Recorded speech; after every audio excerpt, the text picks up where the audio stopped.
The complications and the risk of morbidity is so high that any person with type 1 diabetes diagnosed with an eating disorder, should be considered for either medical hospitalization to stabilize the situation or eating disorder specialized treatment type of hospitalization to stabilize the situation. Once hospitalized, the goal is to stabilize the situation medically and psychiatrically. I think we need to remember that for people with diabetes without eating disorders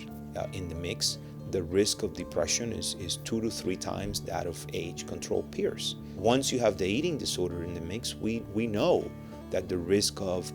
psychiatric comorbidity with any eating disorder, including anxiety syndromes, obsessive compulsive disorder, depression, is quite high, and we know that the associated risk of suicide and eating disorders is significant. Medical stabilization, psychiatric stabilization, and then really embarking in a process of, like in the treatment of any other eating disorder, right? Learning to cope with distress,